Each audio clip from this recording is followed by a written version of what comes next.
Ladies and gentlemen, thank you so much for coming in. My name is Yohani Paulo Imani kwa Kiswahili pale wale wanaoongea lugha ya Kiswahili na ni John Paul of Faith in English. Juan Pablo de la Festival habla español et Jean Paul de la Foi en français. Bienvenue aujourd'hui. Tunawakaribisha, welcome, karibu. And we are so great to have you all today with our panel discussion today, where we have a special guest with us on it, who are in the snake country, the snake country in Gambia, which we're gonna be talking about today. And also we have, so our special guest, the first one is the Queen, the Queen Juliet. If I'm not mistaken, is Brian or something like that. Yes, you are muted. I have to unmute you. I can't hear you. Yes, Juliet in Gambia. She is amazing. Go ahead.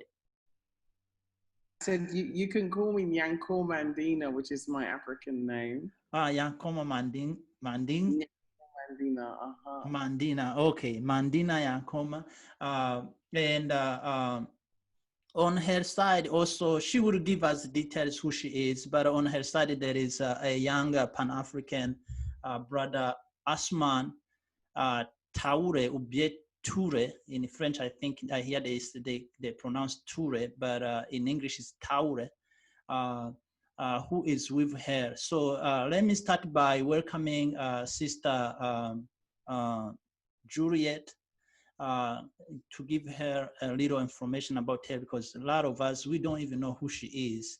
And then the next will be our young brother, Pan-African Ousman, or Ousman, that's how we say in Swahili actually. Welcome, Sister Juliet. By the way, before I say that, she came to our show, actually. I was watching videos, I don't know when, but I was going over my videos and I found out she actually has came in. I don't even remember the topic we're talking about. So we are great to have you back again, Sister Juliet. Yeah, thanks for welcoming us back. I was there with the New Pan African movement, and was listening, and they were talking about, what was going on in America at that time. That was around the time of George Floyd and the various protests. So that's the reason why. But I'm Juliet. Anyway, that's my name given to me by my mother. But my African name is Nyanko Mandina. I currently reside with my family. We repatriated to the Gambia. We also are Cafe, please. We're also vloggers. We're a family of vloggers. You can hear my son in the background. That's Cafe. My husband Adrian and my brother Seth, and we have a channel on YouTube which is called Blaxit, BLA space XIT, which really has charted our journey and our experiences here on the continent. And also it's about repatriation. We also cover topical content as well. We have over 2.2 million viewers. We have over 41,000 subscribers. And we've been going, I think, for almost a year. So yeah, it's been a great experience. Many people have also, become vloggers and are vlogging about the Gambia and various other parts. I'm actually an accidental vlogger. Mine came as a result of an interview. Excuse me, Catherine. Right, by Woden Maya. And after that interview, he helped me to create the Blaxit channel. So I didn't actually have any intention of vlogging. It wasn't in my intention to vlog, but I've got absolutely no regrets, and I've enjoyed it. And so, yeah, we've become quite topical talking about Pan-African issues. And one of my interviews was with Ousman Touray at the Youth Pan-African Summit. And the interview with him went viral. So did my interview with Rhoda Maya. So they've both been really life-changing experiences. Thank you. Thank you so much, Sister Queen Juliet. I do appreciate for you to come to our panel discussion. Let me call in Brother Ousman Touray to join us and give us a little, like, honestly, out of us, we don't know about who he is. Of course I do, but yeah. Go ahead, Mr. Brother Touray. Yeah, thank you so much for having me. I am so delighted to be in the team today. And Juliet, how are you? And how's the evening? Uh, yeah, and greetings to everybody in the discussion and to our dear audiences. Thank you so much. Yeah, I am Ousman Touray from the Gambia. Ousman Touray, who recently graduated from the University of the Gambia, and of course, I interview that I had with my sister Juliet and in the Pan African Youth Summit in the Gambia, and basically I get to do this interview as a result of the amazing work that she is doing for the Gambia and doing for the African continent.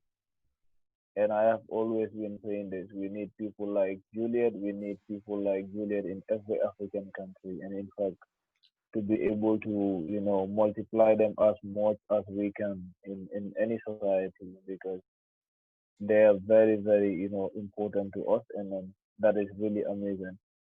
So on the other side, that's it. And Ousman is just like a young student in the Gambia. I recently graduated my studies from UTG, and I look forward to going for my master's program in Rwanda. And then maybe later in this month also I will be in Rwanda and to work on the preparation to on my master studies. So thank you so much, and I look forward to a better or to a more productive discussion for tonight.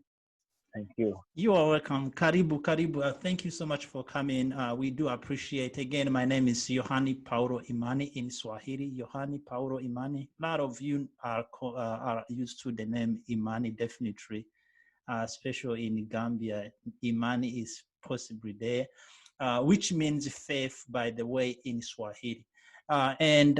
So let's go ahead and start on it. The first, Juliet. Today, I'm not going to ask you that many questions. Just keep your microphone on, but I'm not going to ask you that much questions. Let's start by Juliet. What is Gambia? For people who don't know anything about Gambia. Gambia is a smiling coast on the west coast of Africa, and it's seated actually inside of Senegal, and it used to be a British colony. Its other coast is on the Atlantic Ocean. It's a very coastal, very beautiful country. Its GTB, sorry, is primarily the gross domestic product is primarily agriculture. And also import-export and tourism. The populace is, I think, 90% Muslim, and then the other 10% is also don't worry, I will get that. And other nations. Oh, I like that you put a map up. And so Gambia, I think, had its independence around 1965, and has had 3 successive governments since I've known of it: Jawara, and then Yahya, and now we have His Excellency Adam Adam? Barrow. Yes, Yeah, okay. Barrow. The country is very much a developing nation, and it is very much a holiday destination for lots of people from all over the world. It used to have more heritage as a heritage location, and it's known for roots. I'm not sure if everybody knows the story of Kunta Kinte and Alex Haley. Yes, I actually went to the event in Batum, I believe, about the Kunta Kunte. So yeah, the Roots Festival. Yes. And so it is a heritage destination as well. Obviously, Gambia also has its roots and clearly defined roots from within chattel slavery, which was here and continued until the late 1800s. And so there's a place there which has been renamed Kunte Kinte Island, but before was called James Island, and I think before that was called St Andrews. So there is a history of terrible and heinous slavery that occurred here, and that was enshrined within the film The Roots. And it's funny because some of it, having spoken to some of the elders here, it's like the dramatization and actually speaking to people really it's harder than what we thought it was. And the enslavement, particularly of the young men that they talk about that were used to capture people, it wasn't like that. It was basically they watched their villages being burnt down. They watched, you know, their parents being killed. They watched their siblings being decapitated, you know, and then they were forced at knife point and gunpoint to basically serve them. So they were actually enslaved. So I think that's a European narrative that needs to be changed so far as one of the stories here in the Gambia. And I think across some of the other Western coasts, because I went to Sierra Leone as well, I went to Bunce Island. So then people don't talk a lot about the resistance that was actually put up and the fight and the warriors. And living here in Gambia, you hear about the warriors and the fights and the resistance that was put up to slavery. And like I said, the previous Prime Minister was Yahya Jammeh, who was perceived to be a Pan-Africanist. And I think that attracted a lot of people to the Gambia because of you know what he stood for. He also used to give out automatic citizenship at the Roots Festival, and so a lot of people would come from all over the world to get citizenship from him at the Roots Festival. And so, yeah, Gambia itself is about 4,231 square miles. And you can imagine the population is just over 2 million.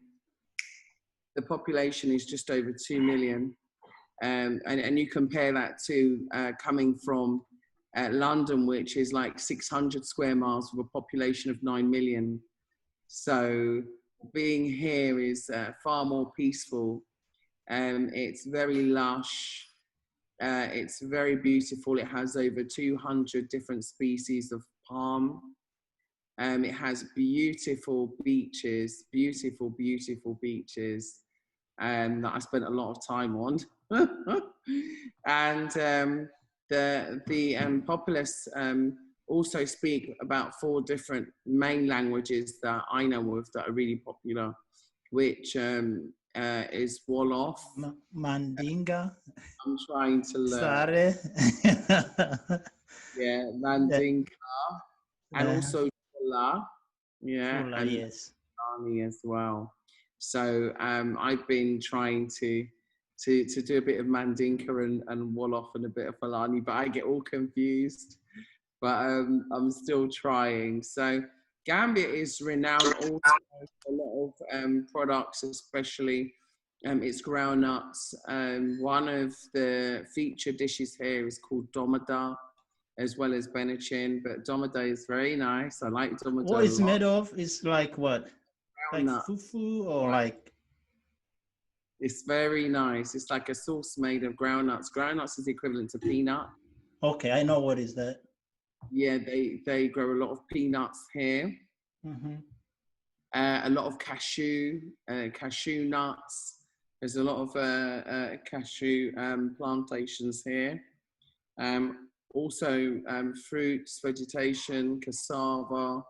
So it's very much, especially now we're having a really wet, rainy season. So it's like farmers' delight, you know, at the moment. It's rained a lot. Last year, the rainy season wasn't that heavy. But this year we've had more rain. But on the whole, Gambia is made up of about 9 different ethnic groups as well. So, but everybody lives in peace and tranquility and harmony. So, like for example, I'm neither Muslim nor Christian, and I live here in peace, and I've been welcomed. I was raised more of a Pan-Africanist than anything else, and people haven't judged me for not being either. So yeah, in that sense, my family and I, we've been welcomed here in the Gambia, and the repatriation for us has been a great process, a fantastic process. We built our house, we moved in, we live in a village, and we live among, you know, our Gambian brothers and sisters. We've been very welcomed. We've had a campaign here for automatic citizenship. And it's not just for Gambia, I hasten to add. And I don't want to overstretch myself, but in saying that, I think it's something that would be useful across the continent if the model of automatic citizenship that we've used could be stretched across the continent, so that when we repatriate, we're not treated as aliens or outsiders by the constitution, you know, naturalization process, or even, you know, by immigration officials and having to carry alien cards. So we find that quite offensive. And of course, we want to be welcomed home. We see ourselves as Africans, and we want to be seen as Africans by our continental brothers and sisters. And so we basically have introduced a system of automatic citizenship that we think would work for us African descendants coming home. And so we created a model which is easy as 1, 2, 3. Basically, when you come, you're given a certificate of citizenship, which is not full citizenship, it's just partial. And that's stamped in your passport, or you go to immigration and it's stamped in your passport. That's if you already reside here and you're already a resident. Then afterwards you go into an integration program, and that's part of your assimilation into the culture. So you'd be adopted or integrated into a village, and you'd also have to learn a language and understand the mores, the culture, respect, and other aspects of the culture. That program would take 2 years. So your residency card will be switched for a certificate of citizenship. After 2 years, you can then go and apply for full citizenship. And then hopefully there'll be a party when you get your full citizenship, and you know, you're recognized as a full citizen. And the reason why we also give the gap in between is because some people are just checking out Africa and are not sure if that's where they actually want to stay. So it gives you the opportunity to either go for it or not go for it, you know, because some people are traveling around the world. I've got a friend of mine who was in Gambia and has gone to Tanzania, and is just trying different countries, loads of different countries, before they find somewhere to stay. They've already been to Ghana, you know, and now they're doing the East Coast. So it gives you that option, but it's something that I think is needed and very, very important, especially in these times of repatriation, in these times of Blaxit, where people are saying they can't take it in the West anymore, they want to come home. So, you know, that's one of our campaigns. Black Six also a member of CODE, COAD, which is the Council of African Descendants, which is an organization based here in the Gambia to help with the relocation and also the repatriation of African descendants coming home, and to act as a bridge and a conduit between us and also the authorities here. Thank you so much. I see you went over almost everything. Now, let's leave outside of Gambia and let's go to Pan-African or the Unify Africa. Mr. Ousman, you know, I was shocked that your speech, not because how you say it, but because of your age, and I wish that I know what you knew when I was your age, possibly. This is because what you said, I studied here in America, and I found out I was wasting my time and my money. Yes, honestly, I did. And each one of you who went to school possibly have this idea that when you go to school here, more education you get is more you are separated through the truth. You know, yes, it is. Especially when it comes to the African truth, you are you distancing yourself. Uh, Mr. Ousman, tell me, why did you decide to actually drop all the Western scholars, the scholarships they give to you? Why did you choose that?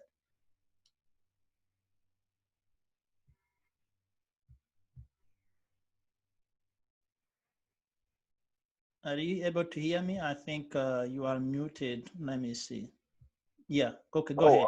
Yeah. Thank you so much for that wonderful question. I think the simple answer is that I find Africa to be more peaceful. I find Africa to be the better continent for me and for my development. By the way, tell people who are listening, what did you turn down and what was and how and all of that, because people don't know. I know, but people don't know. Yeah, basically, after my video went in viral, the African Descent and then the Youth Engagement Society in Canada contacted me and they offered me scholarship as to whether I was ready to go and do my master's degree in Canada, in US or London or a few other African countries. So I decided to make the choice of going to Rwanda and not any of the Western countries. And it is very simple because, you know, academia is about knowledge and knowledge is about the environment and it's about reality. So I really believe that, you know, for the past years with the experience that I've got from the Gambia, the University of the Gambia, I really understand that what I really need now is to see myself in a society that is built with strong leadership, a society that is built through unity, a society that is in its transformation process.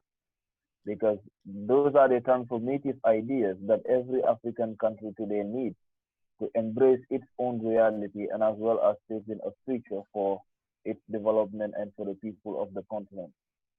So basically, when we talk about East African countries, Rwanda is a country that the whole world today celebrates in a way that, you know, their development has been working. They have transformative ideas, of course, but also a good leadership and a country that is built on unification because we all know about the past history of Rwanda, for instance, back in the genocide. It was like the same people killing one another, of course, supported by outside forces. But then when we look into the reality is that for the past 20 years, they've been able to use that differently to solve the matter internally, because if you look at the international and the internal tribunals in Rwanda, the internal tribunals were more effective than the international ones, even though the budget for the international tribunals was, you know, more than 50 times more than the internal tribunals.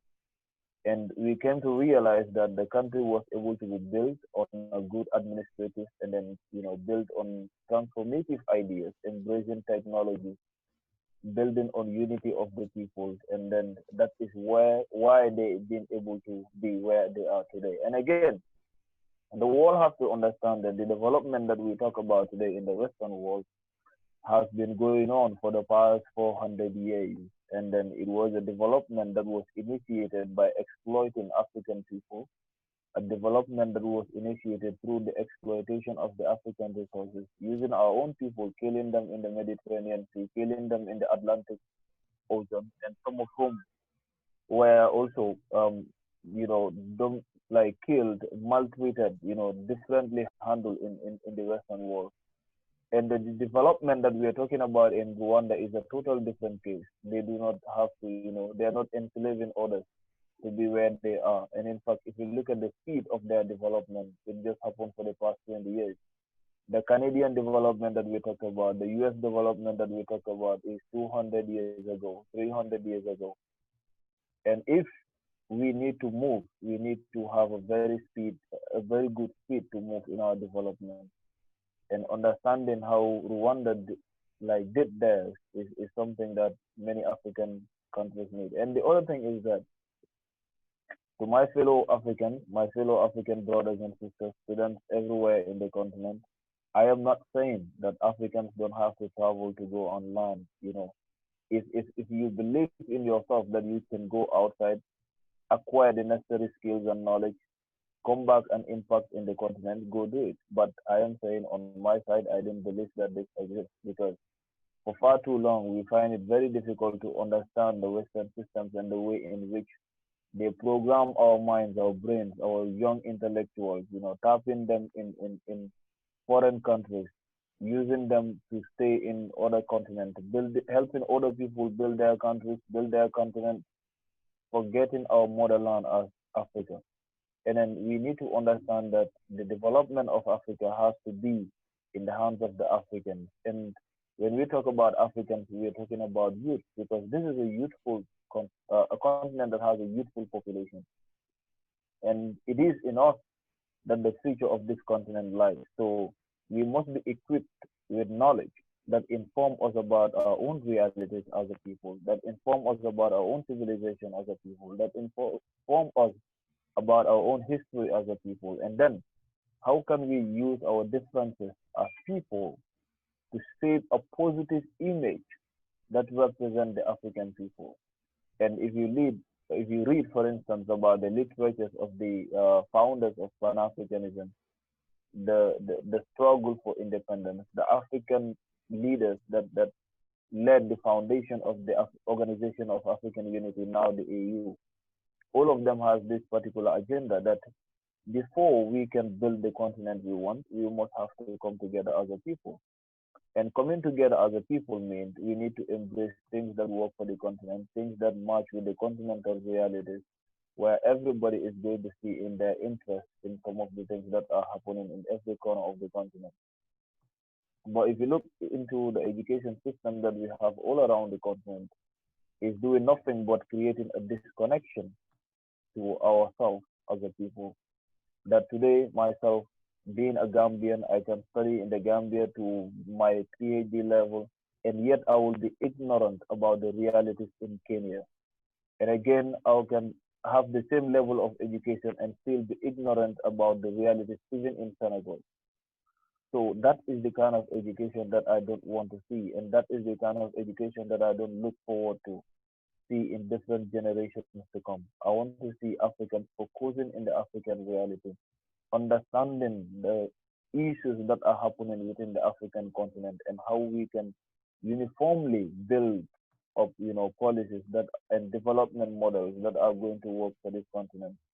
But just going to the West, embracing their own systems, and at the end we start working with international organizations. Sometimes they even use us against our own people, and that is what I want to run away from. Thank you. Thank you so much, Brother Ousman. I am as you guys, you hear him, he turned down a lot of scholarships. If you will give any of those scholarships to someone in Africa, this is how colonized we are. It does not matter who it does not matter where this kid grow from, if it's the son of president or anybody, they're gonna run away from Africa. They just gonna be like, hey, you know what? Oh man, I've been waiting for this, you know. But at the end of the day, when you graduate from this school, Harvard and you know, Oxford and these big universities, you can't match the reality in Africa and the reality here in Western countries, especially even China as well. We have a lot of people in East Africa, especially Ethiopia and Tanzania and Kenya, going to study. Don't forget in Nigeria as well. Going to study in China. The development or wherever you're gonna study in China, it's not going to work in Africa. Definitely not. It's not going to work. And we have tried this. For instance, if you look at the statistics, Nigeria comes up with possibly the most of country in Africa that holds a lot of PhDs and doctors in possibly in more than many even Western countries. People who are graduate in Nigeria, if you put them on in one bus or one van or one train, you will be shocked how many PhDs and doctors we have in Nigeria. Outside of Nigeria, actually, California has many doctors from Nigeria, possibly more than any other country. But look at how messed up Nigeria is. Really, like, how come we have a lot of education on ground and in the diaspora, but Nigeria is suffering with all those resources it has? Because the education they have accumulated does not match with the reality on the ground in Nigeria. Same thing if you look at the first president of Malawi, Mutharika. This guy, he was a doctor, actually. He graduated in British and he actually practiced this. And when he went to Malawi, he was the worst president that Malawi can ever have in history. So I think that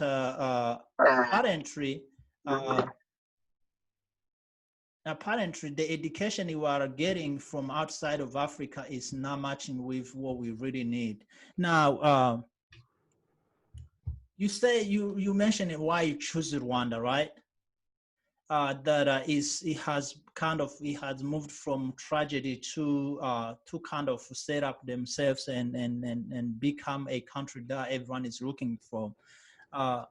Is that the same thing you want to apply in Gambia? Yeah, I think like also some people find it very difficult to understand few things, and that is they think like we are just going to Rwanda, then write down the whole policy and models, and then come back to the Gambia and say Gambia government apply this. No, it doesn't work like that. This is about intellectuality, and it is about finding the truth, and it is about finding how Rwanda did it, and actually not about going and taking everything from there and come and paste it here in the Gambia. But what I'm saying is, if you look at Rwanda, for instance, they have an issue that is a problem in which different tribes were not able to understand each other, killing in each other like in thousands in the streets of Rwanda. But how were they able to unite a country that passed through that, back in 1994 to what it is today? The Gambia has different tribes. So we need to know how can we use the same models, maybe or in understanding our tribes as a people, and then how we can unite the whole country in moving our agenda collectively forward. If you look into Rwanda again, you look into the technological side. Rwanda is where it is today because they involve themselves in technology, they involve themselves in innovation, and they're able to rely on their own individuals, for human capital and etc. So how can the Gambia again embrace policies and models that are well informed by the Gambia's reality and as well as embracing new technology and etc. in advancing our development and in making sure that the Gambian youth are also equipped in terms of technology, in terms of creativeness, and as well as in innovations and etc. So the problem is that, to me, like most African countries don't get this. that we still trust countries that came to Africa, exploit our resources, came to Africa and enslave our people in the continent and outside of the continent, came to Africa and treat us anyhow that they feel like lesser beings for more than 600 years, and find it difficult to trust our brothers and sisters in the continent. This is the problem. Who told Africans that the structural adjustment plan that was introduced by the IMF and the World Bank to be adopted by African countries was a good model for us? It was Western power. But how comes that they accepted models like this and now we find it difficult to accept models that are working in Tanzania, development models that are working in Rwanda? So that is exactly what I'm trying to say. That, hey, for far too long, we have been trusting people for advices on policies. We have been trusting people for development models. We have been trusting people for giving us grants and etc. Why not we start looking inward? That what is working within the African continent and how other African countries can learn from it. So if we're able to do this, but also in doing that, there is already a disconnection that is happening within the continent. And that is what we need to solve first. And that is creating an infrastructural development that connects the African countries, because the border differences doesn't mean anything, but just to make us, weak and make Western powers to have opportunity to continue to dominate us. But once we connect the dots, once we connect countries together, then we will be able to open up markets for regional integration. I know that we have the free trade agreement, but yet we have a problem of implementation. And that is because the infrastructural development is not there. But like in East Africa today, they're building roads that connect almost all East African countries. But if you come to the Gambia or in West Africa, it becomes another challenge. But what we are trying to say is, how do we make sure that we connect the dots? How do we make sure that we build an infrastructure, we build a power system, we build communication systems that are going to integrate the real African reality and the real African value, opening up market for the African countries to be able to trade internally among themselves, producing media that give ideas, that give innovative,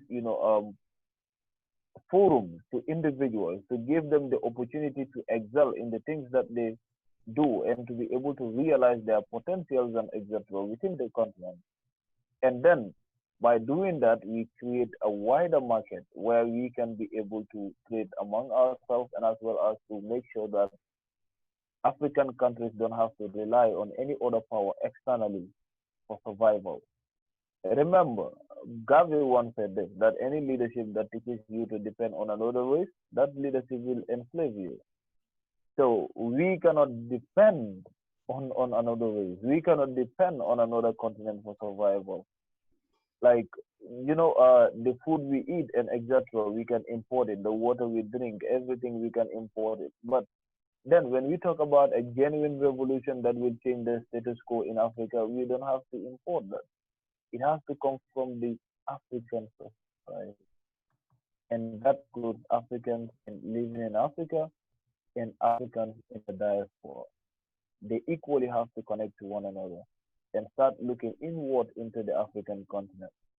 Forget about coming to Africa as tourists. Start looking for investment opportunities. Start looking for ways that you can be able to improve lives of individuals.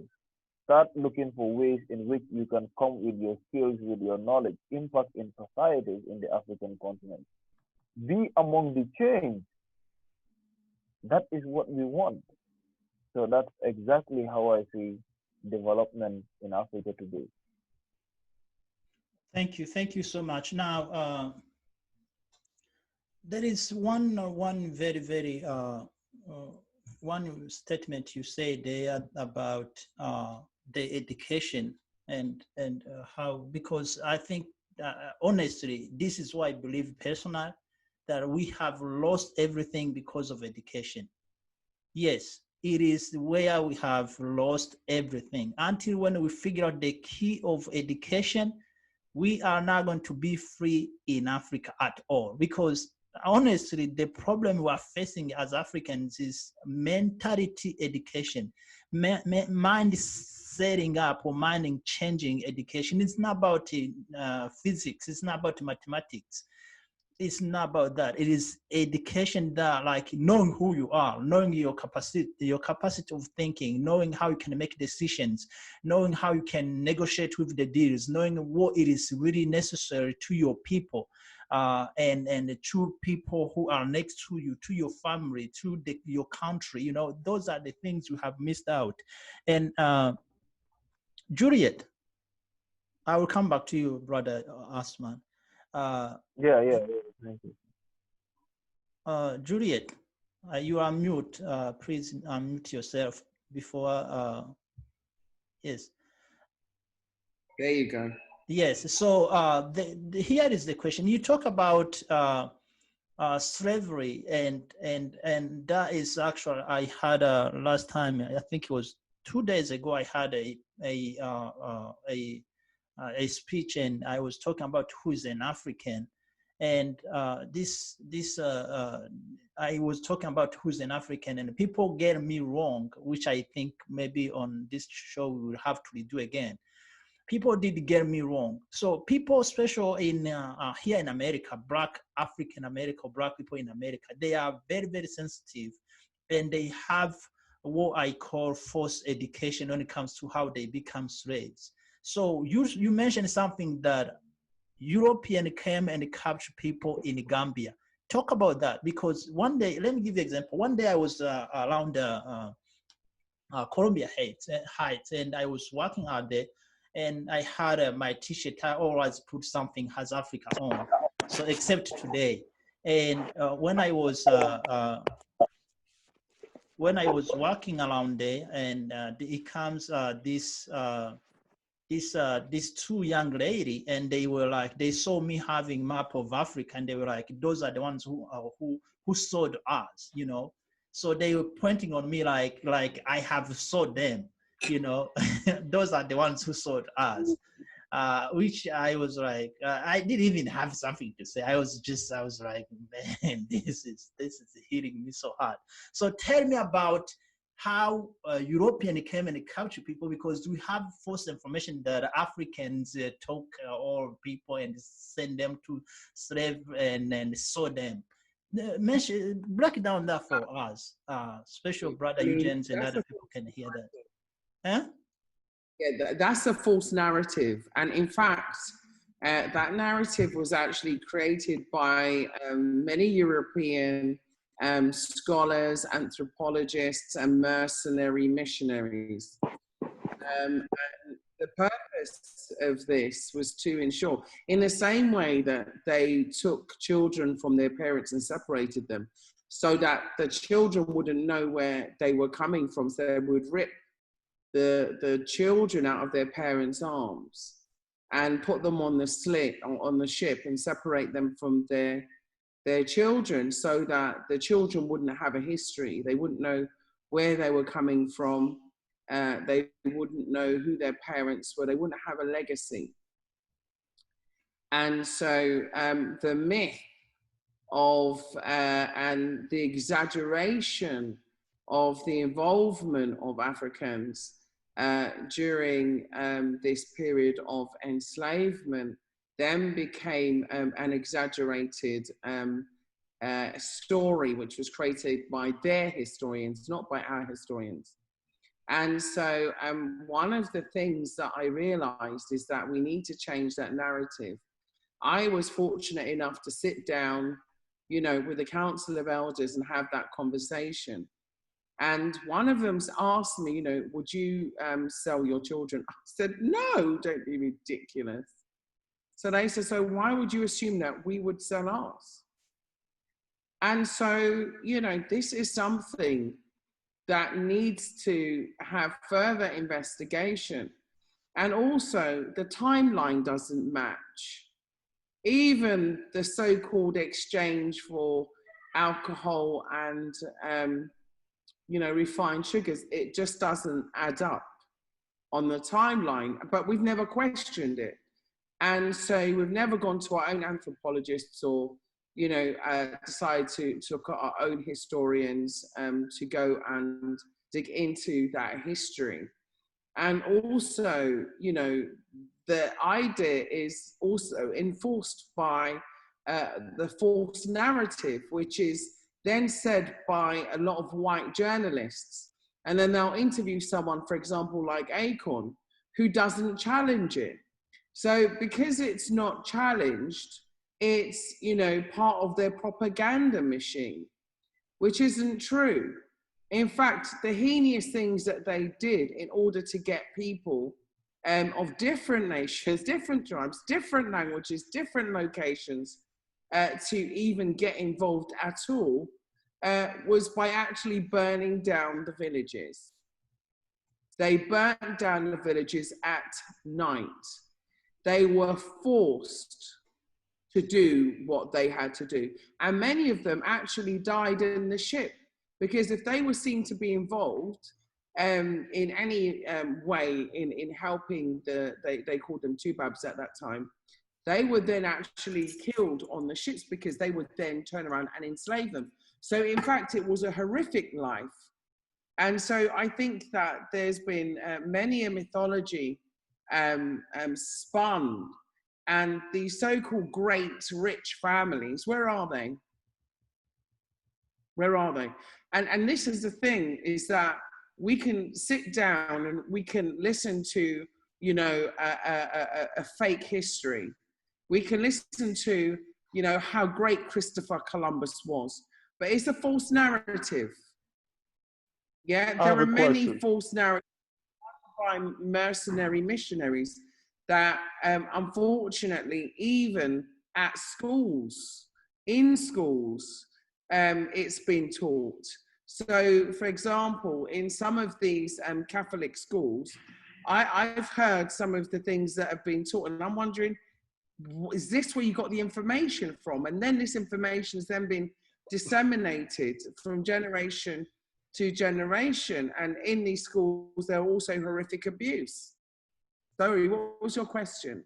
Oh yes, this is Rasalula right here speaking, and just according to certain things you've just gone over. So, would you say that all of the work that Professor Henry Louis Gates, are you aware of Professor Henry Louis Gates? Yeah, I'm aware of him. I'm Henry John Clark. Okay. I'm aware of Diop. I'm aware of many historians. I'm aware of some of him, but it doesn't mean that we necessarily have to agree, because the experience that I've had, both not just here, but also in Sierra Leone, I've also been to Senegal, and especially Bunce Island. That was quite a life-changing experience. Plus we have historians here, you know, on the ground. And I think that, like I said, there is a change in the narrative. Even W. Du Bois, yeah, even if you look at Chancellor D. Williams, even if you look at, we've got different narratives from different historians. And I think it's about also listening to the elders here and hearing what they've got to say. Because one of the things that they said to me, you know, is that no matter how long a log stays in the water, it will never be a crocodile. And the same as the story of the Rock of Lament, where the man went to the beach every day looking for his son who was taken. And he ended up dying on the beach, you know, because he went there every day and he died of a broken heart looking for his son on the beach. And these stories and these narratives aren't told. And what I'm saying is that I'm not undoing what anybody else has said. I'm adding to the narrative, because I think it's really, really important that some of us are mouthpieces for a reality that we want to engage in. For example, Acorn might have said, you know, it's time to move on from slavery or what have you. I'm of the thought that, no, I'm going to get my reparations and no, I'm not moving on. And you wouldn't say that to people who were sufferers within the Holocaust, or to people from 9/11, or from any other, you know, human disaster, or from people who suffered at Nagasaki or Hiroshima. So like I said, history is always told from different narratives. And I just believe that we need to widen the scope of our narrative, and, you know, realize also that some of it has a hidden agenda. And I think that that hidden agenda is now becoming exposed as time is going on, and more of us are beginning to do our own research on the ground, speaking to our own historians, going into our own villages and doing our own research. We're getting, you know, different stories. And I think some of them, you know, could have been altered over time. Some of them might not have been. But one of the things that definitely came across to me was a barbarous approach in which some of the people that did engage in slavery, yes, it happened over a long period of time, no doubt. And, you know, there was even a man in 1962 who went to court in America in order to have the right, or the so-called privilege he felt, to own slaves. But what I'm trying to say, enslaved people, enslaved Africans. And so, you know, there are lots of different narratives, but I think that it's like a dress. You can have a beautiful dress, an ornate dress, and then at the end, there's just a little string hanging down, and the only thing you see is the little string. And you forget, you know, who owned the slave ships. You forget who actually, you know, came and did the most heinous crimes known to humanity. You forget the fact that, you know, they chained our brothers and sisters and weighted them and left them in the bottom of the ocean. We might forget that they had these auction houses dedicated just simply to buying and selling off our ancestors. Oh, and we might I was on mute. that also Yeah, I was to, on mute. So I thought I was being heard, but I was on mute. But that wasn't the question from the chairman. The question was about the involvement of blacks in the slave trade, other blacks in the slave trade. And as I brought up, Professor Henry Louis Gates has been on the ground, and he has done a lot of research. And as a matter of fact, when you really consider what the topic is, other people could not have come into Africa and done what they did if the door was not open. Okay, that's number one. Number two, Rwanda. We spoke of Rwanda and its progress and its advancements, but that is also, we can talk about the atrocities done in Rwanda. And sure, there were outside factors, okay, sure. But also, the fact of the matter is, that's a clear example of black on black crime on the continent. And so the question went back to, you know, was blacks involved in selling blacks? Was Africans involved in selling Africans?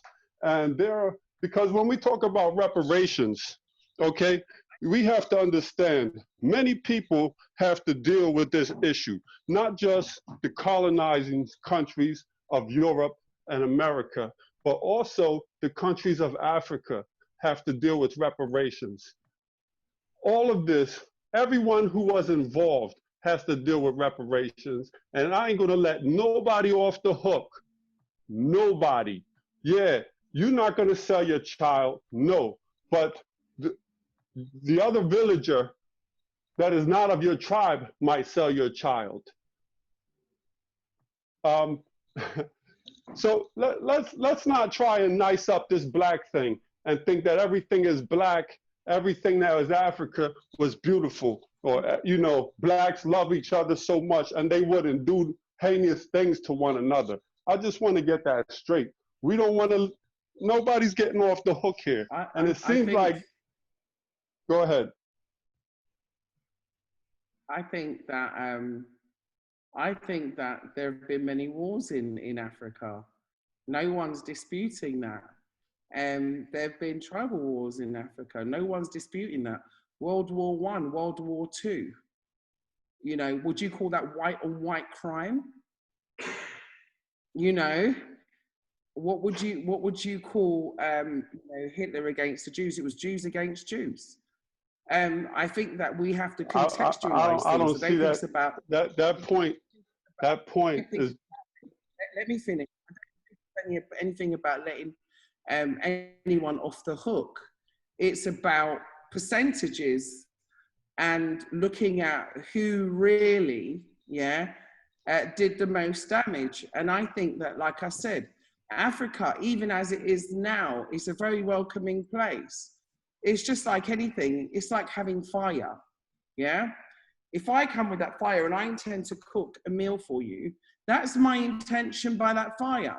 But if I come with fire and I intend to burn down your village and capture your people, then that's my intention behind that fire. So what I think is that we spend a lot of time destroying each other and also allocating blame to each other when we weren't even there.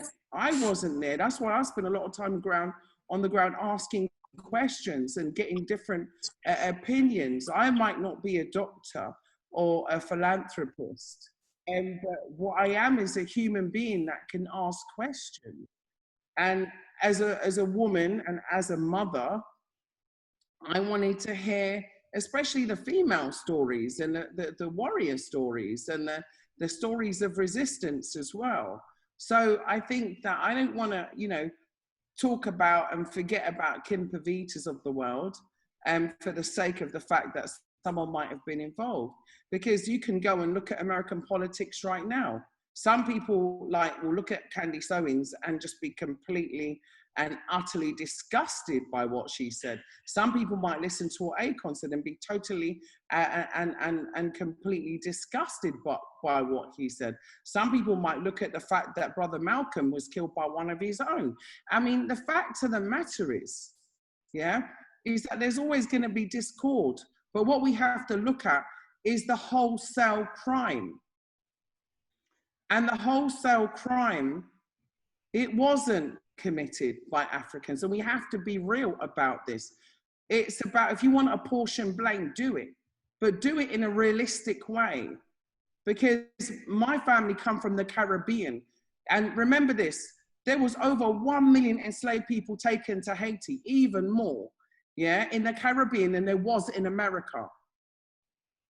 So we need to also look at, when we're look at apportioning blame, look at also the distribution of where we were taken in Brazil and so on as well. Because sometimes just see, and that's one of the problems that I had also with Dr. Gates, is that there seems to be a bit of an Americanization, an African born in America, but an Americanization of the whole slavery story. It's not. My parents came from Jamaica. And so that's not true. Mr. Gates has been all over. He's been to Haiti, the Dominican Republic. He's been to Hispaniola. That were also enslaved. So I think that, I'm not saying that there shouldn't be any apportioning of blame for anybody else. And I'm also not prettying it up. But what I am saying is that there are alternative narratives that need to also be explored. Because one doctor says it doesn't mean that another doctor might come up with a different research or different thesis or a different hypothesis. It all depends on where you are and what your stories are. Because I'm sure if you speak to Ousman, he might have a different take on it to me, and he might have learned from American scholars. Yeah, thank you. I think I saw. Might be looking at it from a very. Yeah, I think I saw Jerome. Kind of.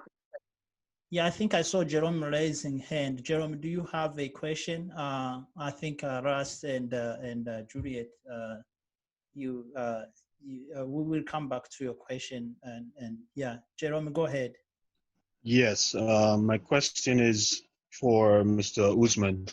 Do you think the purpose for Africans going to like America and European countries for education and for their degrees is because they don't think the degrees in their own countries would be recognized? Like do you think like Now, like say, if someone goes to Rwanda or to Ghana or Nigeria and they get their PhD, like now, would it be recognized in like other parts of the world? Or do you think that's what's the reason why Africans were going to other countries in the first place to get their degrees? Okay, thank you. I'll listen. Yeah, thank you so much for that. Can I answer? Yes, it's your question. Oh, okay. So thank you so much for that wonderful question.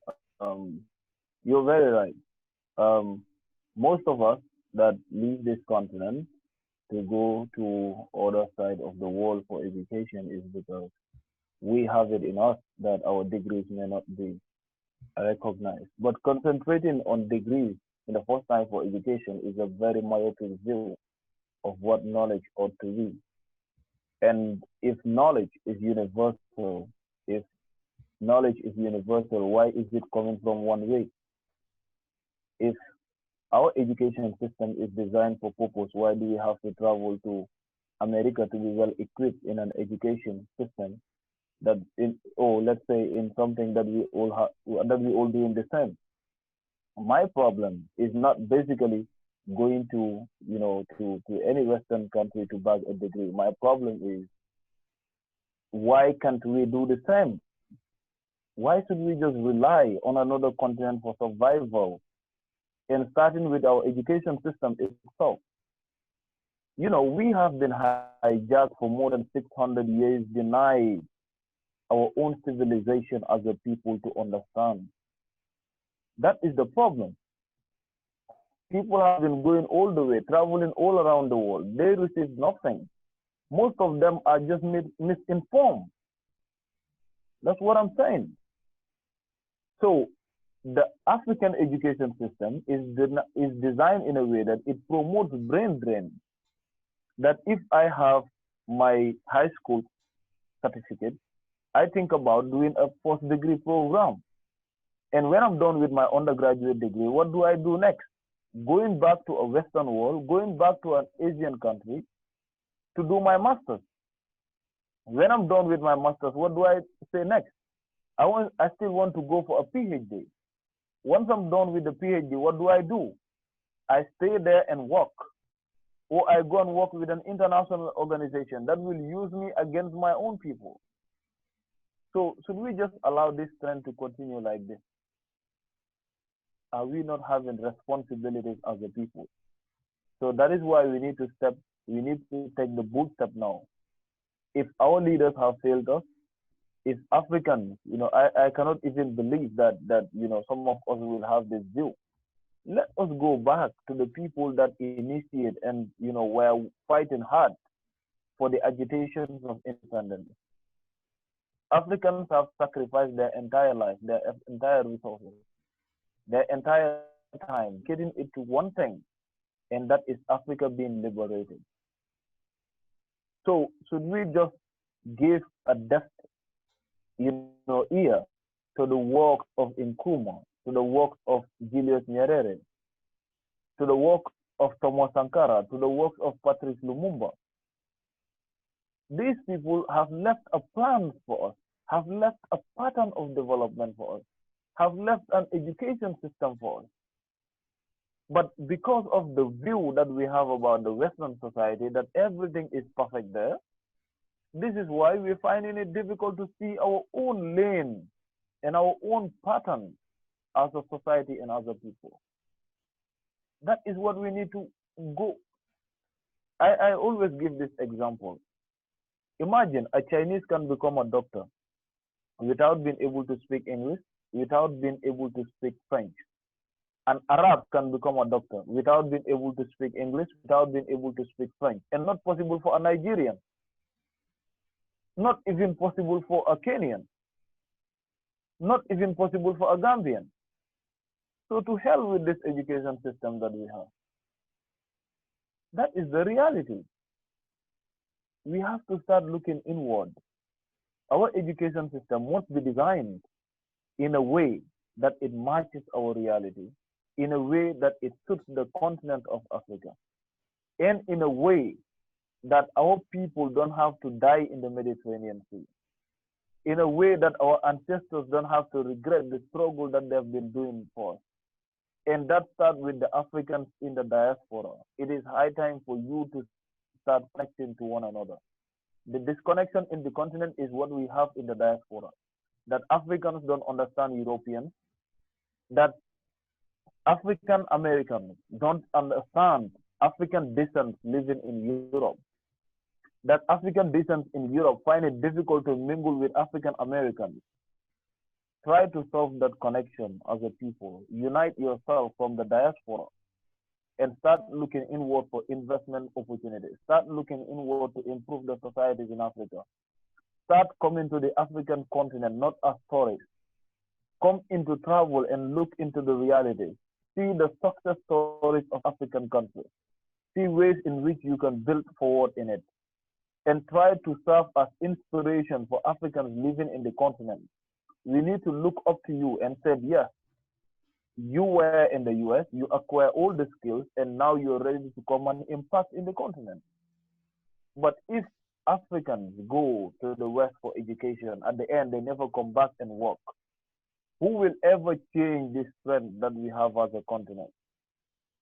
And now, even if you take a bold step to say, I'm not going, some will still call you and insult you.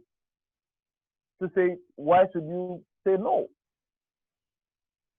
So the issue is that Garvey said this during the struggle, that in some instances, in fact, he received opposition from his own people.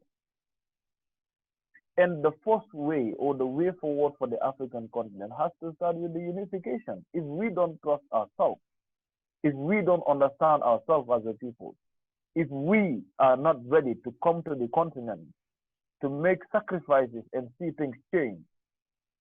But, you know, this revolution is not a public speaking revolution. And that is what exactly Thomas Sankara has said. But I don't know, I think he gets stuck somewhere. Is that me or him? Can you guys still hear him? Yeah, it got froze a little bit. No. Oh, okay. Yeah. Maybe temporary freeze. Yeah, let me go ahead and go to Sister Queen Juliet. Juliet, someone raised a hand. Mary, were you asking? Were you about to ask Ousman or what? Mary, are you there? Yeah, I'm here. I was about to ask him. Yeah. Yeah, go ahead, ask him, and hopefully he's gonna get it. Because he's still online. Fine. First, let me welcome Sister Juliet and Brother Ousman. He's doing a great job. My name is Mary Apollo. I'm here. I'm from South Sudan originally, but I'm based in the diaspora. And I do a lot of work with youth mobilization. So to leadership and Pan-Africanism, and help them to be part of the development of Africa.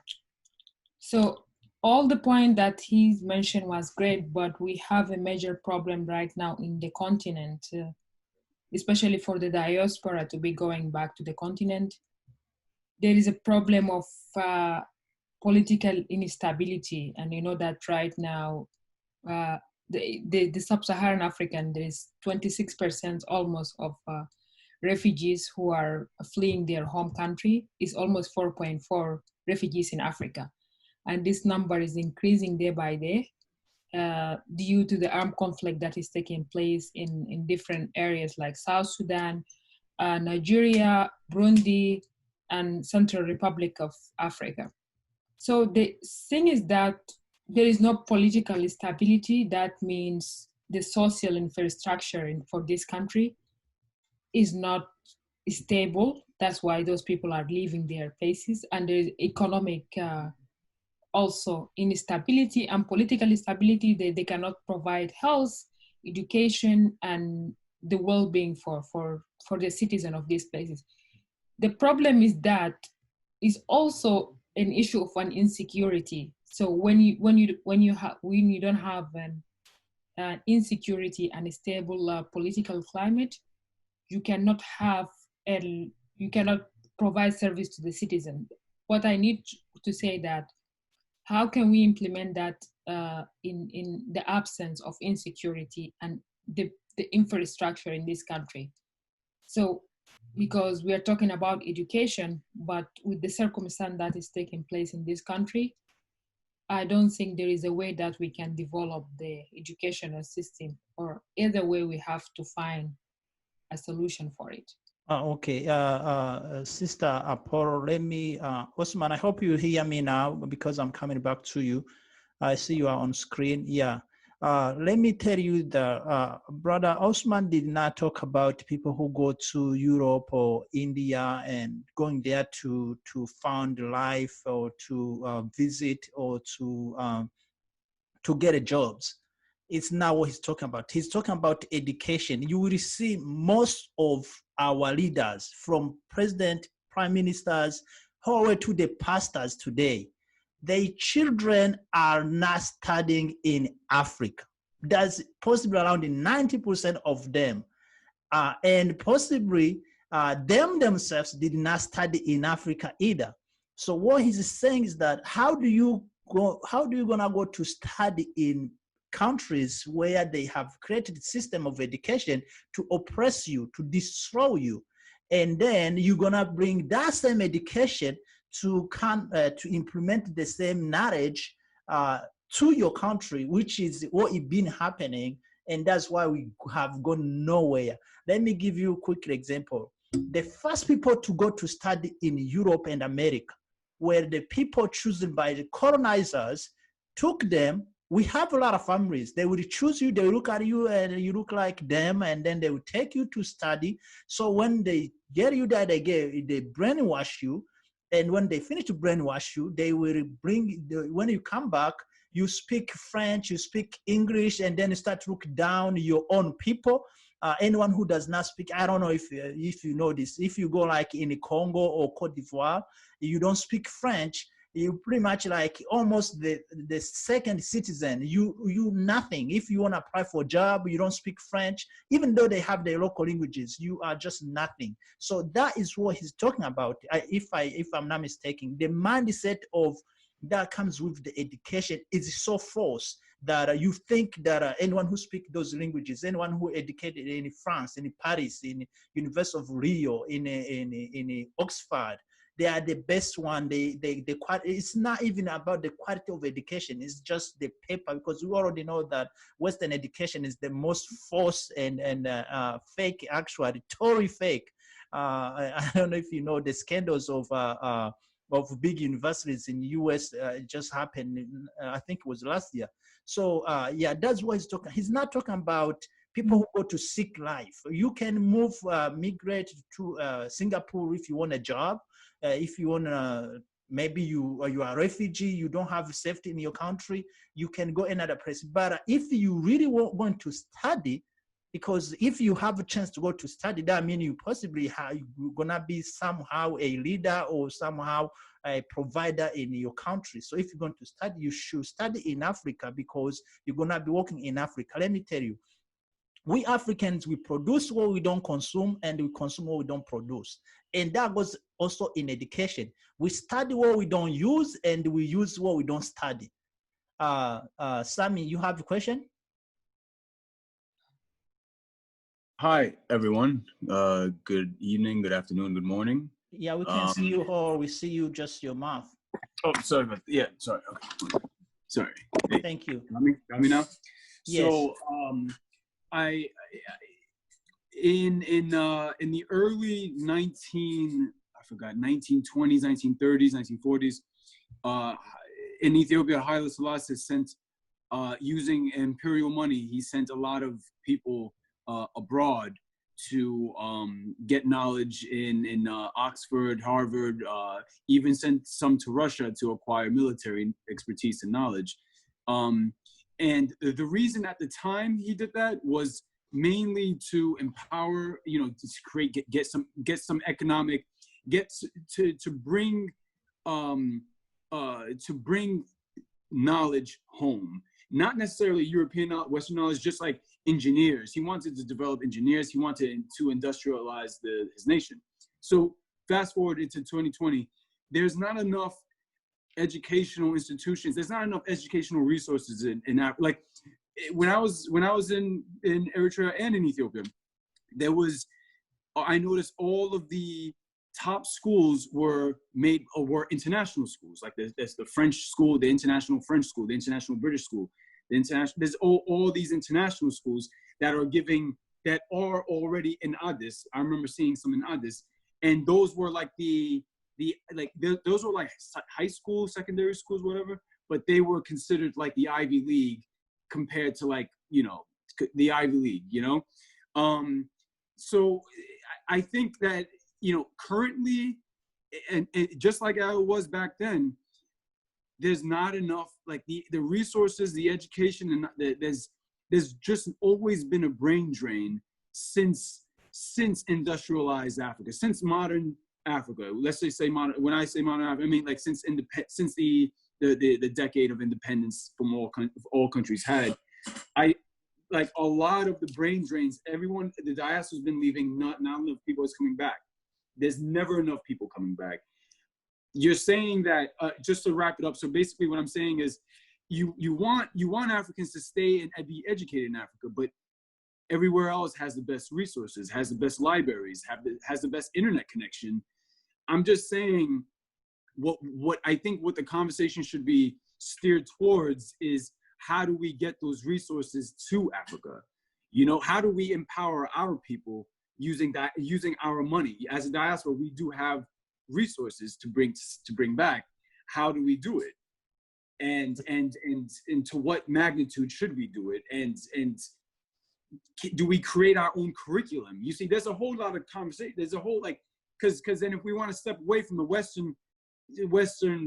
Westernized thought or political thought or educational system, then we got to develop our own. I mean, we have our own, but again, like the sister said, the levels of instability, the levels of historical revisionism, like everything gets politicized and tribalized real easily. So moving around, maneuvering is tough. So I'm just gonna yield my time. Do you, brother Ousman, do you have anything to say about his statement?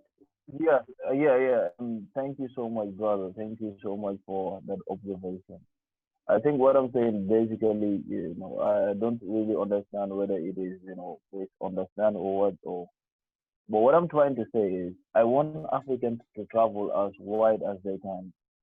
I do not condemn Africans traveling anywhere to go and get knowledge, to go and do whatever.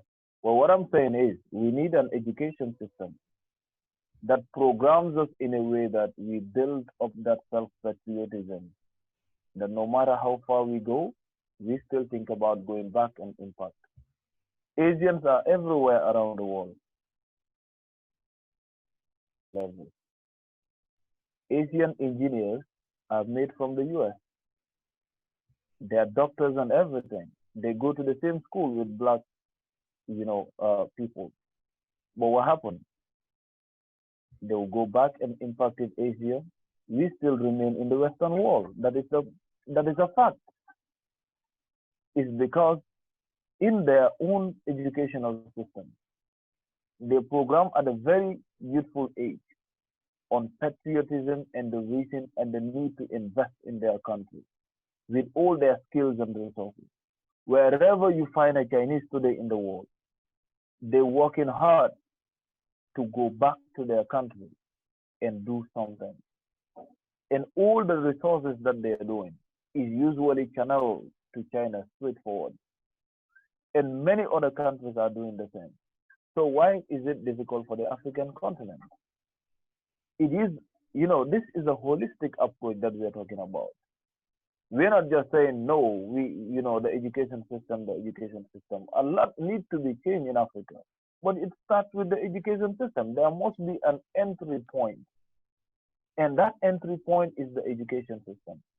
That we have to make sure that we put people at the right channel in education. Give them the right motivation. Give them the dignity, the respect that they have. And then to build on that no matter wherever they go, take them to Harvard, take them to Oxford, take them to MIT. At the latter of their studies, they think about building a project in Africa. That is what we are saying. But you cannot depend on an education system that is programmed to dominate you. Let us be realistic.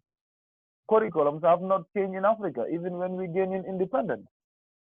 The same curriculum that was used by the colonial powers is the same curriculum that we have.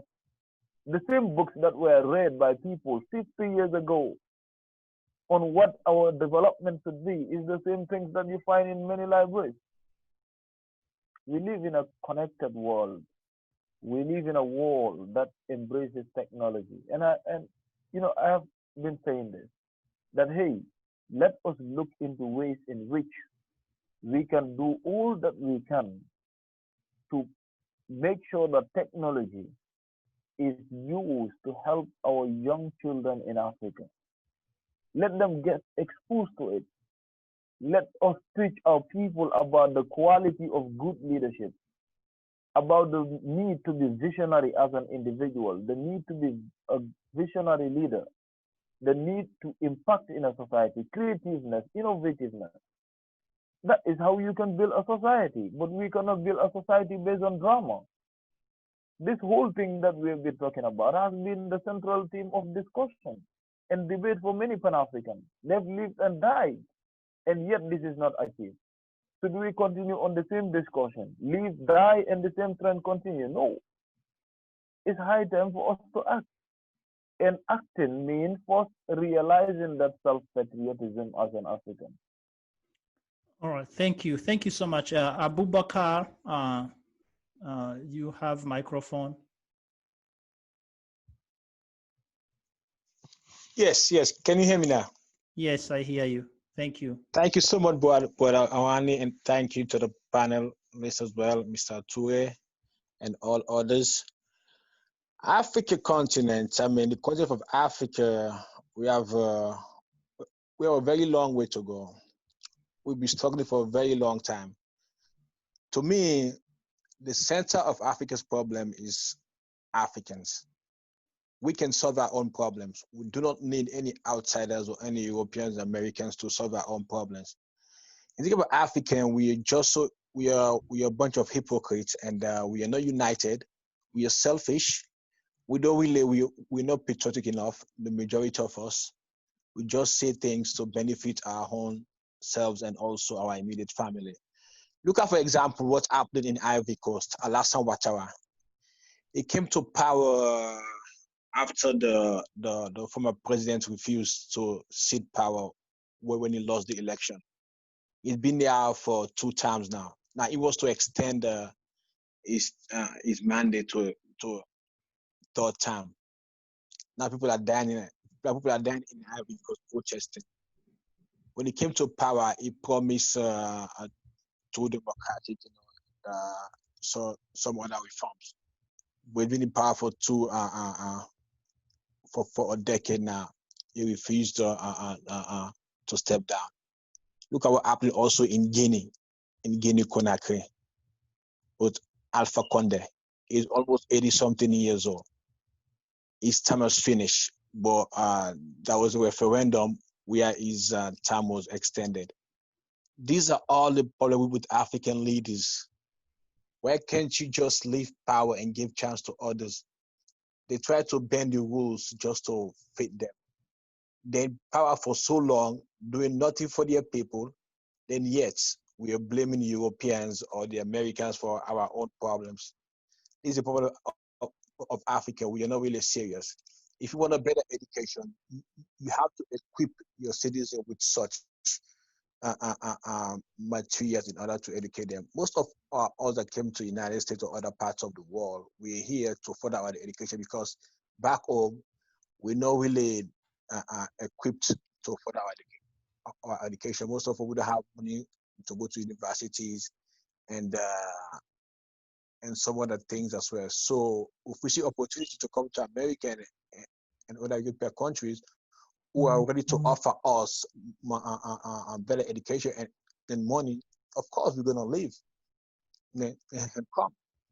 So if Africa is really ready to develop its citizens, we have to be true to ourselves, be but we're really not. We're just talking in a circle. It's not going to end.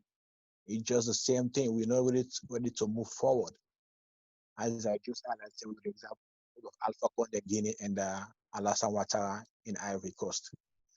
Africa is very rich in natural resources. For example, I'm from Sierra Leone. Sierra Leone is a very small country with, I believe, 7 million population. We have gold, diamond, bauxite, iron ore, you name it. But yes, we are almost the poorest country in the world. Why is that? Because of leaders that are very corrupt, and also people are not really ready. People are so bent, they're so corrupt, they don't care about the country, So I can't really blame the Westerners that go over there and steal our money because we allow them to. Same to the slavery issue also. No one puts a gun in our ears and say, okay, sell our citizens. We allow them to. We allow them. We open our doors to them for them to come and do this to us. Okay. As any African come to America or Europe and take away their citizen, for them to go to Africa, so we can enslave them, they will never even allow such to happen. Why our African people doing that, selling our own brothers and sisters? Why are we blaming the Westerners? It's time for Africa to stand up. We've been saying this for so long, but yet there is no concrete action being taken. So to us, to the Western world, we're just a laughing stock. We need to get our priority together and be serious about our continent if we want to be taken seriously. Thank you. You're welcome. Yeah, I have 3 hands raised, Mr. Brother Eugene, Apollo, and Mr. Ross. Let me start from, our time is running fast too. Brother Eugene, I'm going to give you 1 or 2 minutes. Go ahead, and if you have a question, I don't know who you're going to ask that question to. Yeah, that's what's up. I hope it's a question, right? Yeah, that's what's up. Peace and blessings, brothers and sisters. Thank you, Sister Juliet and Brother Ousman, for coming on to the New African Network program this afternoon. I know it's pretty late there in the Gambia. And yeah, I know about the Gambia. I stayed there in the Gambia back in the mid-90s. And I don't know if the Banjul in Banjul, the Atlantica Hotel is still around or not, but hey, that was a pretty nice place to stay at the time. So, peace and blessings to the brothers and sisters of Gambia. My question, not really a question, but is sort of some dialogue to let the listeners and the audience know that each and every one of us are on point in what we're doing. And Brother Ousman, you're very mature and you seem to have a lot of wisdom. So I often speak about new breed leadership. We are a generation of new breed leaders. We're not our parents' generation, we're not our grandparents' generation, nor their parents before them. So the fact of the matter is that as we have new leadership coming into play, is we take on big responsibility as Africans and especially Pan-Africans in the diaspora. We are on the right track by actually having dialogue such as this. And I know with Africans, we have a thing where we want to blame each other for some of the things that took place in the past. But the goal of this conversation and the goal of the New Africa Network, the Pan-African movement, is to align ourselves as an alliance, uniting Africans worldwide, getting ready for the New World Order. And I say this because many of us, we can sit back all day long and we can point fingers and blame this person, that person, these Africans were involved and so forth. Yeah, we can go back, but we can't change anything about what took place in the past. But as people existing today, we have the opportunity to direct what our future look like. And so that's what we're here as a United African Front. So we are interested in bridging the gap between brothers and sisters in the Afro-African diaspora with brothers and sisters in the country of Gambia. And so let's begin to speak on positive words of bridging that gap and bringing forth change with the new revolution. We have an industrial revolution that is taking place on the continent of Africa as Africa began to unite itself. And we as African people are here to deprogram ourselves from Western ideology and bring forth a new ideology of Black pride in existence into this day and time. Shout out to the new Black Panther organization and the NFAC and the new Huey Newton Gun Club organization, for we are a united African people, and as Pan-Africanists, we're bringing forth a new frontier.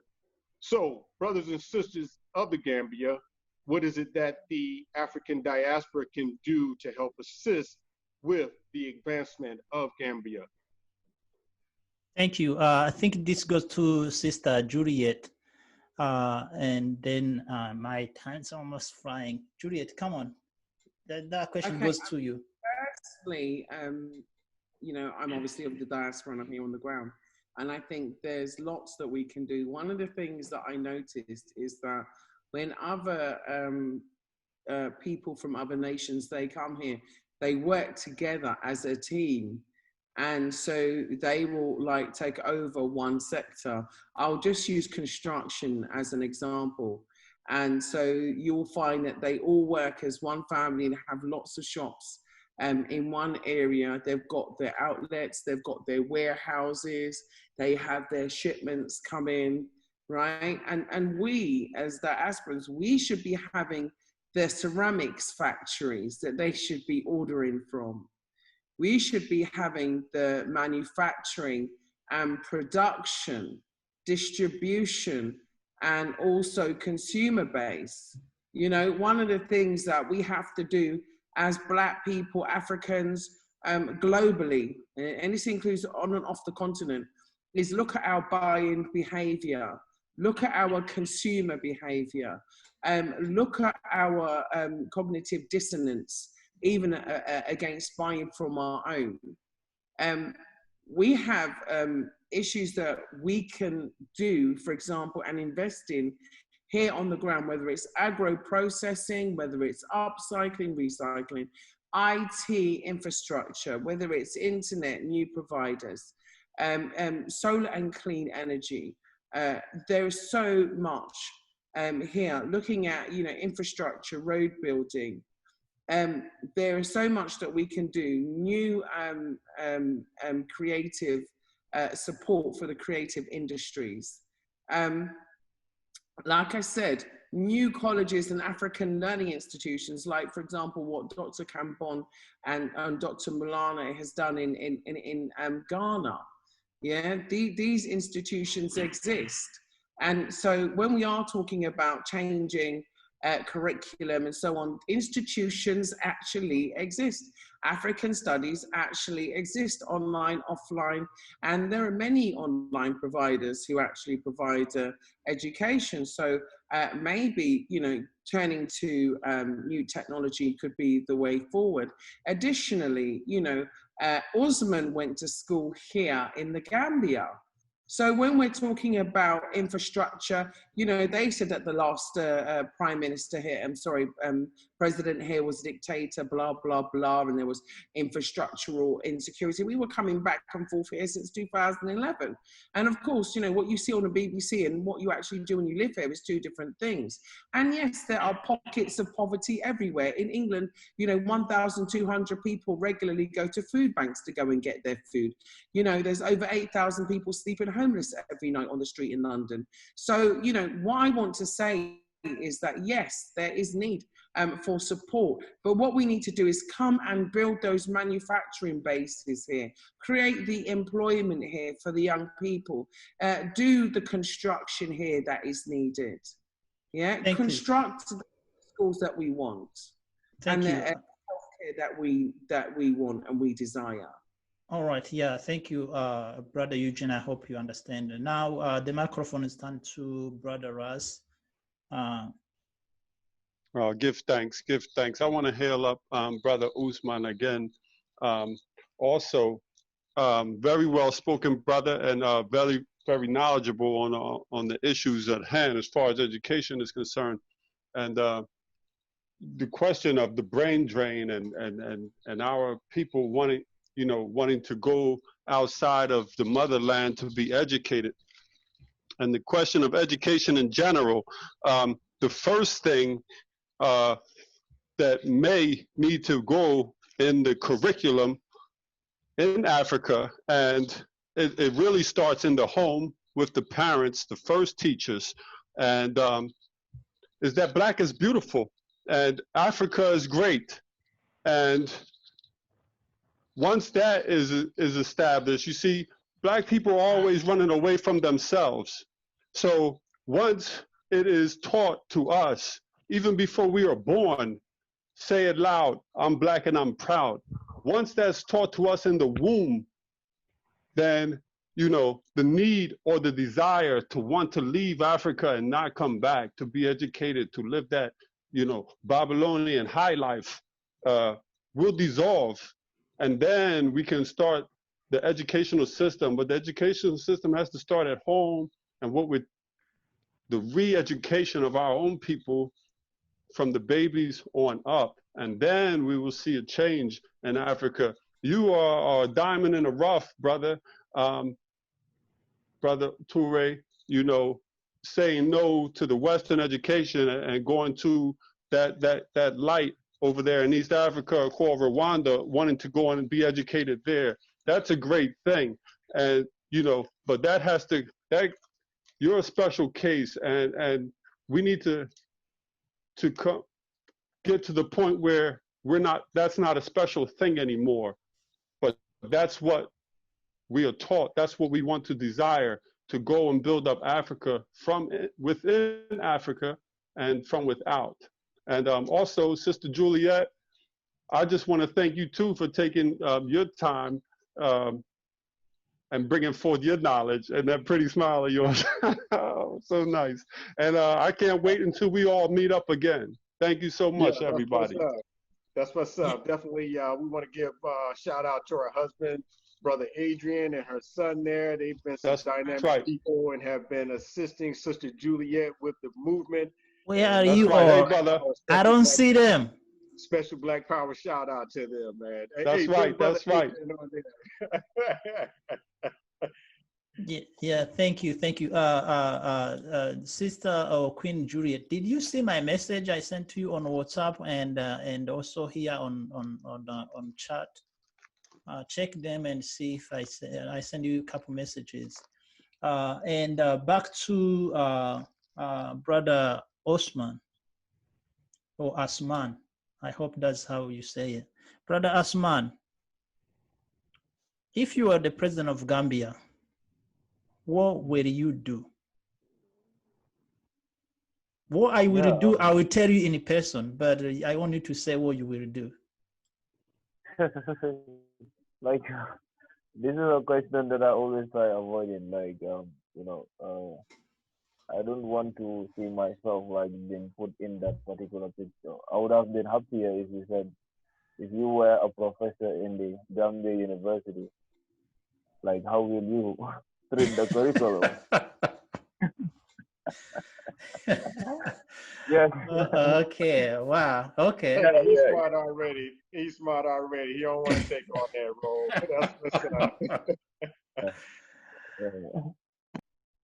Yes. Yeah, I really want questions to be framed in that particular way, because you want to go towards education. What is something will you change in education level if you were president, or if you have power to do so? Yeah. Okay. Thank you so much. Like for that question. Just as any other concerned citizen of the Gambia, we must know that we have our challenges as a country. We have our problems as a country, and I think the first step in leadership is understanding, the way forward for the people that you're leading, And then that includes understanding the real problem and how you can build up solution to those problems. And if you look at the problem today in the Gambia, yes, we have a problem of education in which people can go to school and yet they may not be like well equipped with the kind of knowledge and education that they want to receive. But I want to say that education generally like deserves or needs a holistic approach in which we're going to diagnose the whole problem in the education system and then to be able to tailor something forward. And then by doing that, it has to start with the basic education. Like when we send in our kids to school, what do they actually learn? And then it starts with that. Like that's how you build in self-patriotism. That's how you build in skills in them. That's how you build in the real African value and the real African civilization. So once we start with this, we'll be able to venture into innovative and creative mechanisms, helping them to develop skills and knowledge, to able to nurture in their talent, take them on the way in which they will be productive for the society, because education generally should be fit for purpose, and that means educational institutions should be solution driven, that they need to be in a way that they program individuals or they help individuals to shape them in a way that they will be productive into their own society. But today, what happened is that most of the people that are graduating from senior school, from universities across the continent, find it very difficult to fit in the workplaces. That you see, somebody will go to school, you will graduate, go to a university and finish, and yet you cannot have a job. But remember, if you go in certain levels in education, you are expected to be a job creator and not a job seeker anymore. But once the education that you receive treats you in a way that you have to, do all the degrees, get all the certificates, and come back and begging for an institution to hire you still have a responsibility in questioning the kind of education that you receive. So what I want to see in the Gambia is a Gambia that is built in knowledge and in education, which we already have. It's just about embracing it. Like it's there, but we just not going to it. And then, but once we rely on that, once we built in our agricultural system as well, because another issue that Africa has is that in most cases we rely on the outside world for our survival, and that I mean food. And any country that depends on the export or importation of food, your independence is still in question. So once we need to develop our agricultural sector, we need to mechanize it, and then we need to embrace industrial development.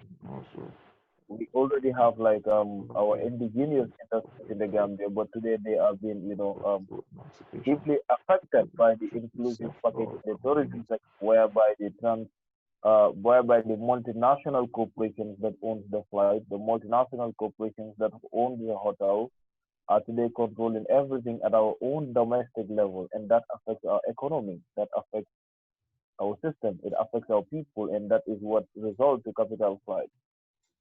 And capital flight, in a sense that it makes it difficult for money to be in the pockets of ordinary Gambians. It makes it difficult for money to be in the savings of Gambians, and as well as at the government level. Because if the government or Gambians or Africans are not in control of some of the core of the Gambian economy or the core of the African economy, it still means that our government has to go outside of the continent to look for funds to sponsor in their projects and etc. And again, when you look into the way in which we get in those forms are usually in different conditions. And these conditions are usually not in the interest of the African society. And that is why before I made an example of the SAP, that is the Structural Adjustment Plan, which was, championed by the Bretton Woods institutions, that is the IMF and the World Bank, introduced in Africa, and the purpose of which, had an agenda sort of, and that was, forcing African countries, forcing them into debt, forcing them to spend less on public, amenities or public utilities, and then forcing them to downsize, the employment rate and etc. Forcing them to come up with plans that were never informed by the African reality. And at some point, it affected, African countries, and especially sub-Saharan African countries and etc. The Gambia was not an exception. So it's high time for us to look into all this in a very holistic way. Education, agriculture, infrastructural development, the industries, and as well as creating markets that match the African reality, creating markets, that will promote regional integration within the African continent and develop, trade within the continent and not having an economy that is based on extracts. And by that, I mean building ports at our coast, trading with the Western world and Asian countries, leaving our own countries, our brothers and sisters behind. And lastly, I just want to say that also the unification, the objectives that we talk about, the development that we want to talk about in Africa cannot be achieved as long as we still have guns in the continent into the hands of strong individuals.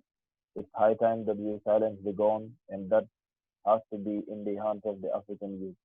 Once we understand each other, we see each other as brothers and sisters, we don't have to fight anymore. And nobody is too little to do something. No matter where you find yourself in Africa, outside of the continent, if you can do something to stop someone from using a gun, please do, because our people need peace. And that is what we need to build on, because the mainstream media is out there that every day thousands of people are dying because of shootings in America, but they never want to show that to us. They will show you like a portion of of the African continent that is at war, or a portion of the African continent that has a disability, and paint it in a picture that you will think the whole of the continent is at war. Nobody in the continent is at peace, and those are some of the things that we need to avoid as a people. So I have like little engagements before going to bed, and it's getting dark, so I think like I just want to take a leave. Okay, yeah. Another question. My time is already left, but I have to ask you this question. You guys, you see on my map, if you can look where it is, the Gambia. By the way, you have to put "they" on it. I don't know why, but yeah. So why, as a Pan-African, why don't the Gambia unite with Senegal? Yes, thank you so much for that question. I think the Gambia and Senegal, if you look at it, the tribes are the same. We speak the same language. We speak Wolof in Gambia. We speak that in Senegal. We speak like Mandinka in Gambia, and again in Senegal, Fula and etc. Those are languages that we all speak in different countries. But again, the problem between the Gambia and, in fact, before the Gambia gained independence in 1965, there was a question of, measuring the two countries in one. As we all know that the Gambia was placed under British and Senegal under French, even though at some point, French had a control over specific areas in Gambia, and then Senegal, British as well, were also in control of special places in Senegal, which is Saint Louis and Gorée Island. But again, looking at measuring the two countries, it also posed another question, because colonialism was based on division. Colonialism was based on dividing, just like many other African countries are today going through the same struggle. Like we've seen the border struggle in Ethiopia, we've seen the border struggle, in Somalia. So just as a similar thing, when the Gambia wanted to gain an independence in 1965, it was as a result of these two issues. And again, the official languages of these two countries are different. In Gambia, we speak English, and Senegal speak French. And again, the education system, the colonial experiences, and etc., all pose another difficult thing, because we are this close, the people are all the same, we understand each other, but yet we embrace different official language. The education system is different. So to some point, like, it makes it difficult for our own system, as at the government level to measure. In fact, in 1981, 1982, sorry, the Gambia and Senegal fall into a confederation known as the Senegambia Confederation, between the government of the Gambia under Sadauda Kairaba Jawara and the government of Senegal under Abdou Diouf. But this federation was as a result of an abortive coup that took place in Gambia in 1881. So by 1889, could no longer continue as a result of the different in experiences and the different in history and language and etc. That somehow affected the confederation, and that the Senegalese president, came out of Radio Senegal in 1989 and said Senegal were withdrawing from the confederation because it was a waste of time and resources. And when you look into it during the confederation, the Gambia and Senegal, like commercial vehicles and etc., there was a good, integration in between the two countries. Customs, or taxes levied on individuals moving from one country to another was all removed. We had Senegalese troops present in the Gambia and all that, like as a form of strengthening the relationship ties, and then, focusing on our realities as a people, understanding that we came from the same family and etc. We in fact have a word or a kind of a proverb or a saying that we normally say here in Wolof that Senegal and Gambia bena bopp wala ken mun ko har ñaar, and that means Senegal and Gambia is one head. You cannot divide it into two. So that is it. Like as a people, we do not have a problem of integrating and etc. I have my family as I speak in Senegal. My sister is married in Senegal. And not only that, the same space that I have in Gambia, I can have it in Senegal, and likewise Senegal is an example. But it's a matter of system for integration, it's a matter of system for coming together as a country, and it is a matter of a system also for coming together as a federation or as a confederation. Thank you. For that, I got you. Final, do you have any idea about African unify or official language? Because you talked about something about language, French and so on. Do you know the African? Because we're planning to unite Africa. That's whole our hard work. So do you know anything about Swahili language? Yeah, Kiswahili is a language that I do not speak because we do not have it here in our education system and etc. And we find it difficult to see people in fact that speak Kiswahili. But I've always been using it in some of the discussions that I had before that if African countries are doing it because they're able to adapt to Swahili, in Tanzania, for instance, they use it, and in Kenya, they're using it, in Rwanda, and etc. And it's paying off in a sense that, it is helping them to connect to one another. So it's high time also for countries even in West Africa, South Africa, Central Africa, and etc. start to look into, developing, let's say, a particular language within this particular region, and see how we can connect, each region with one official language first. I think, these things need holistic approach. English, for instance, before it becomes an official language in the Gambia, or before it becomes a language that Gambia speaks today, it took like hundreds of years. So, we are planning, for hundreds of generations to come. So we need to be, we need to be able to take things in a very holistic way, and then take it as a process. Let's say in every region, in every zone within the African continent, the West Africa, South Africa, the West African countries, Southern African countries, Central African countries, Northern African countries, each of these zones develop one language that is commonly spoken in those areas as an official language in all those countries. At the end, you come to realize that then within the African continent, we just have to be speaking, let's say, 5 different languages that every individual understands. Or once we have this, then maybe in the next 30 years, in the next 50 years, we'll be able to develop one official language for the whole continent. So that is, the kind of an approach that we need to take. But that also demands sacrifice. It demands an intellectual work, and then it also demands like a revisiting of the African, history and civilization. But I'm optimistic to the fact that it can happen, because it is really paying off in East Africa, and West African countries can embrace something like that. Yeah, thank you so much. I think maybe you guys need to check on my YouTube channel there, Swahili for Africa, Africa UK. Yeah. It does give a lot of details exactly why Swahili and what are we working on to kind of put those resources and strategy together to bring actual Swahili to everyone in Africa. And what is Swahili in general, and how did this become? Yeah, thank you for that. And now I have a lot of hands raised, and I think somewhere there is one young man who is in Ethiopia. Somewhere, are you there? Can you hear us? Let me see. I will love him to say something. I don't know if he can hear me, but yeah, Mr. Miss Mary, you got 1 minute, please, and unmute yourself.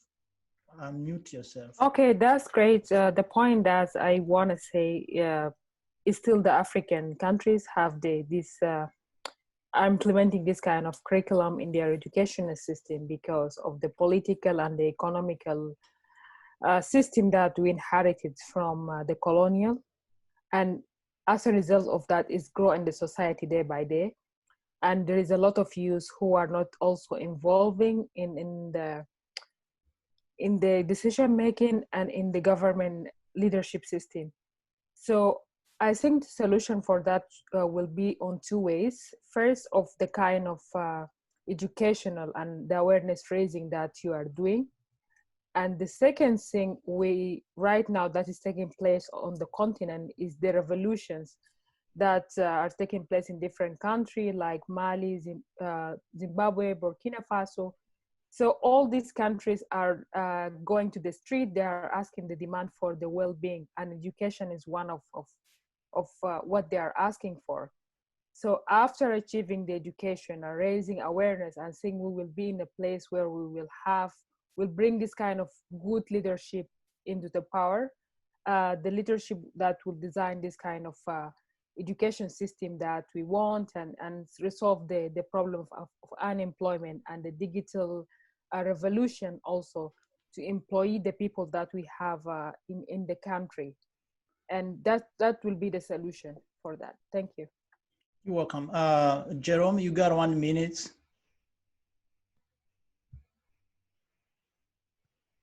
Yes, my question is for Ms. Juliet. So when you were moving from the UK to the Gambia, I know it's probably a long process, but I was just wondering if there's a point in time when you were like still a citizen of the UK and maybe a resident of the Gambia, or are you like totally a citizen of the Gambia now and not a citizen of the UK anymore, or are you still a citizen of the UK? That's one how that works. Thank you. Okay, basically, Gambia has dual citizenship. So, and it's currently actually going through a CRC, which is a constitutional review commission. It's actually going through the process as we speak. And what's been quite interesting is that we actually, made some submissions, and fortunately enough for us, some of the admissions were actually, they heard us and have made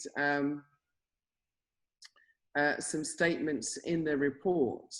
One of the things that we spoke about was the fact that we found the alien card to be quite hostile, and they explained to us that it's a statutory object, but it can be changed statutorily, so that was really good. The other thing was about our automatic citizenship. So what we actually did was create, and what we have been doing is create programs in different Gambian languages and mini sort of dramas in order to unpack it. So in that sense, the whole situation regarding automatic citizenship is actually on the table, and the Constitution is going to the National Assembly to be discussed in the framework of the actual recommendations that were made in the report. And Section 188 actually refers to some of the changes that we've requested, which is like expedited naturalization, also exception to certain clauses within the constitution itself, which relate to land ownership. So they have actually taken that into consideration, and we've been to see many MPs, we've seen many PROs and ambassadors too about automatic citizenship, and we made a program which has had, I think, something like 97,000 views, which is huge for us. And so we also have a petition on change.org about automatic citizenship in the Gambia, which has had thousands of signatures also. So we are gaining traction, and we are in touch, like I said, with Dr. Kambon and Dr. Malana, from Ghana, who obtained citizenship there. So yeah, it's dual, and like I said, we're now actually in the process of change. So it's quite exciting. If there's a referendum, obviously we start all over again. But as it stands, you know, it is nice, it is exciting that we've been considered, and we've had a really, really good reception. And I didn't realize how many Pan-Africanists there were in Gambia, to be honest with you. So it has been a great experience for us. And I think the reason why Ousman's interview that we did went viral is in the spirit of the same Pan-African energy that is now, I think, because of COVID and other reasons, we're having time to be introspective and seeing, obviously, that we don't want to be in a lot of these Western countries. So yeah, it's not a problem. Here, getting residency, it's just renewed every year, and it's not a problem. It's obviously, there's a cost to it, but as it stands, it's just a really easy transition. Okay, all right. Thank you so much for that. I think we are finishing this today's panel discussion. We went over 30 more minutes.